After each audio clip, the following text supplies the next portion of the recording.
here today with Dr. Tony Colson, campus pastor of Redemption Church here in Columbia, South Carolina. If you could introduce yourself. Yes, sir. Well, I'm very appreciative to be here, number one. And so this is kind of a unique situation, being a part of a multi-site campus.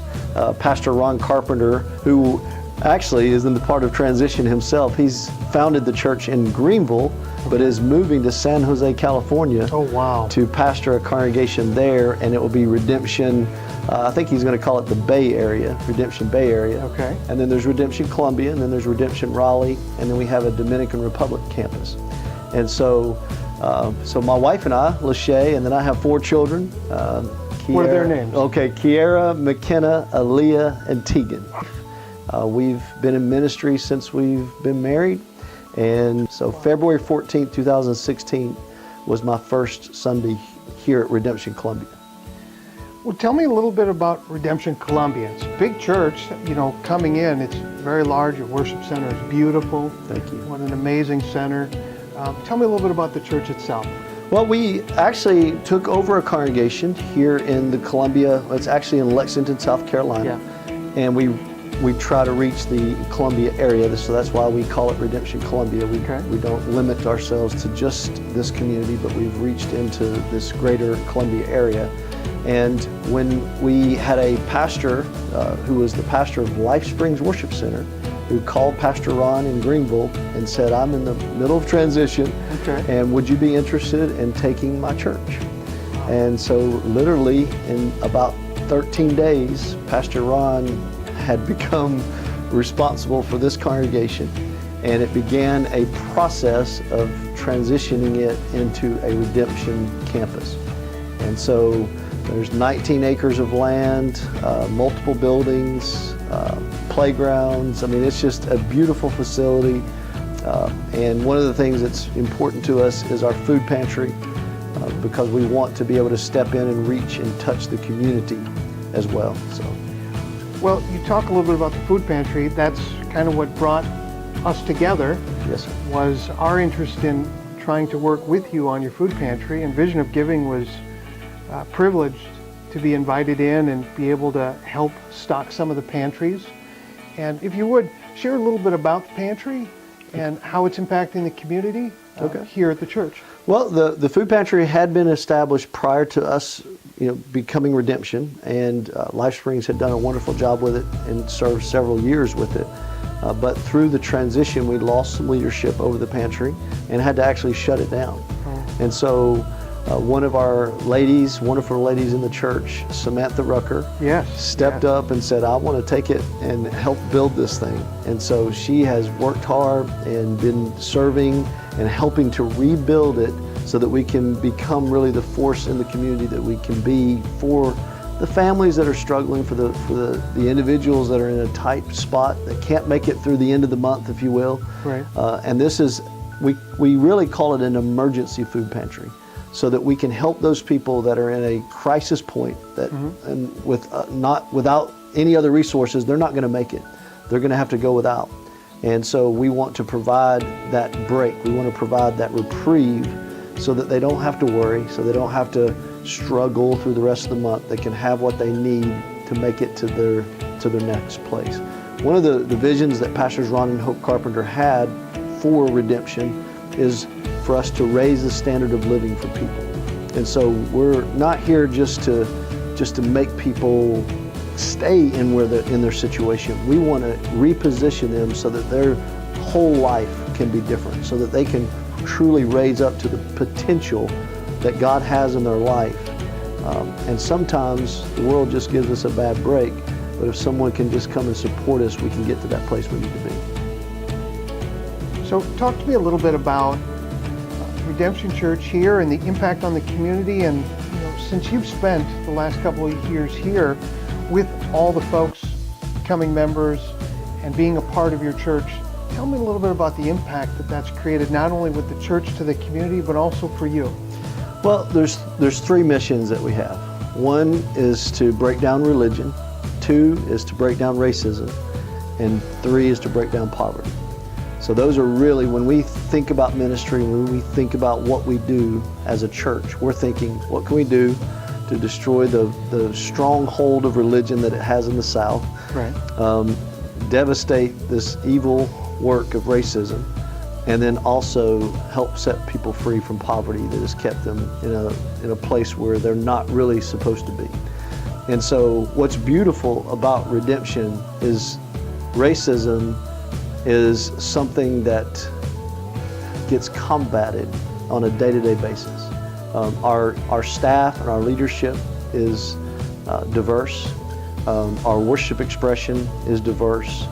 And whenever you come into this building, and I tell you, one of my personal experiences was at a marriage conference for redemption, and I walk into the room, and I how you pan the room, and Yeah. and a lot of times when you go to multi-ethnic events, Right. you've got your blacks here and your whites That's here. right. That's right. And when I looked and I spanned across, this is redemption, I spanned across, I saw just integrated among all the tables, just different blacks and whites, and it wasn't forced, it was natural. It's the way it's supposed Is to the be. way it was supposed to be. That's right. It's the kingdom.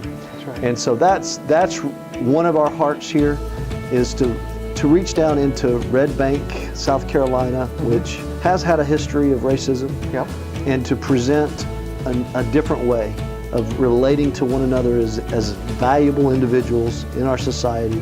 And as we can begin to show the significance that each person, regardless of their ethnicity, regardless of their socioeconomic status, that each person has a significant part to play in society. That's the true message of the cross, is saving people, not just to go to heaven, but that heaven can be expressed in an earthly context. That's what we want to see happen. Well, taking that, I had the luxury with you. You showed me around the campus and the church and everything here.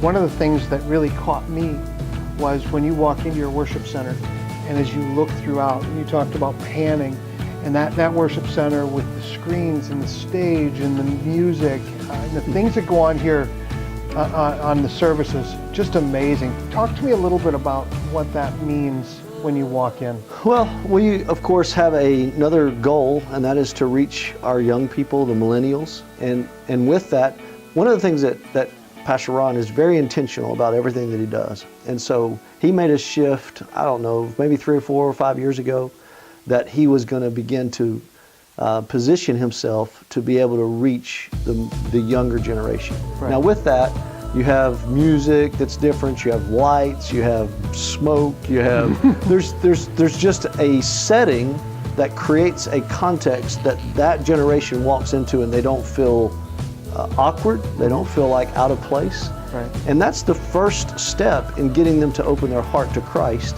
Right. is to create a setting where they will open themselves up to something new. And so now with that, we also have, it's not for everybody. Right. And we recognize that. But we also recognize that a large portion of the millennials have not experienced Jesus. Right. And we want to give them that opportunity.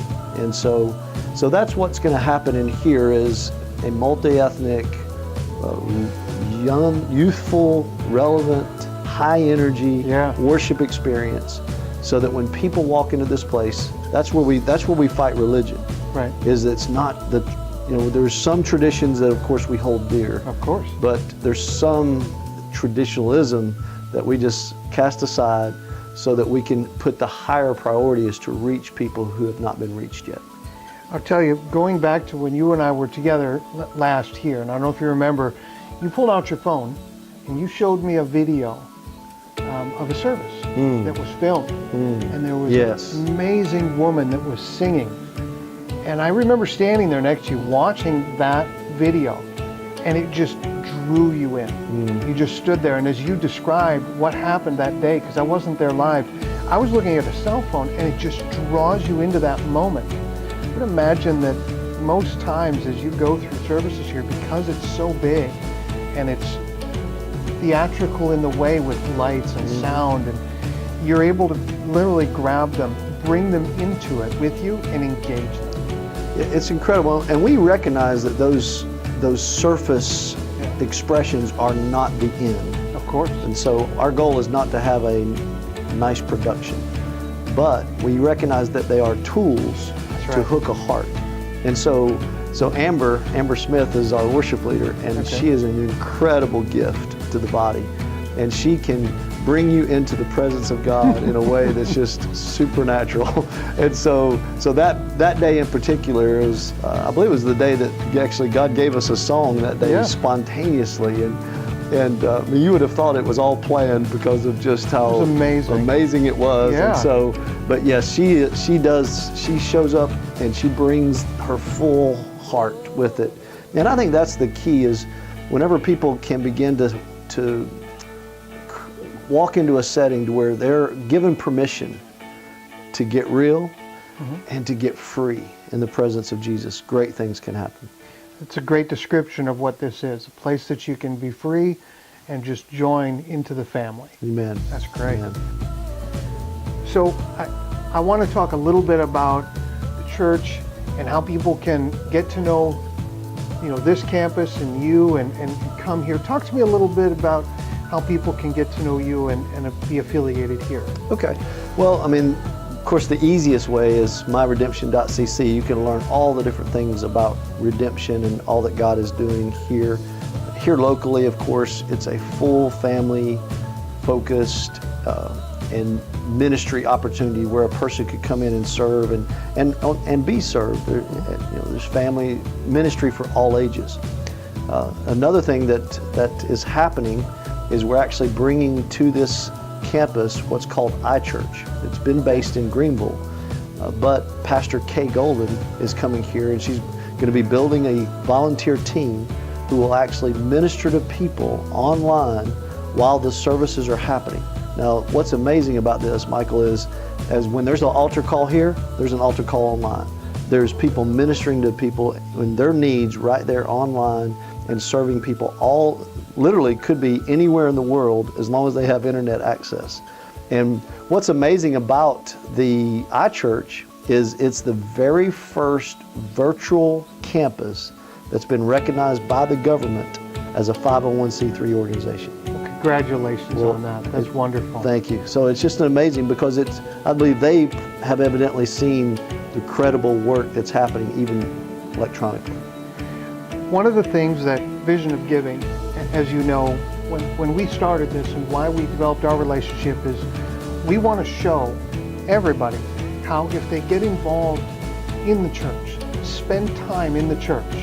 If on a Saturday, if you could sit on the couch and stare at Netflix or TV, just stop 2 hours out of that. Right. Come here. Yeah. Donate some time, spend time, be here, serve. It fulfills your life and brings you more. And that's one of the things that, I want people to know, that they can reach here, they can come here, they can worship here, and they can get to know this church. And that's part of what Vision of Giving hopes to do, is to, as we set the example by spending time and donating, we want everyone else to do the same thing here also. Right. Well, one of the scriptures I actually read on Sunday was Acts 20:35. And Jesus said, it's more blessed to give than to receive.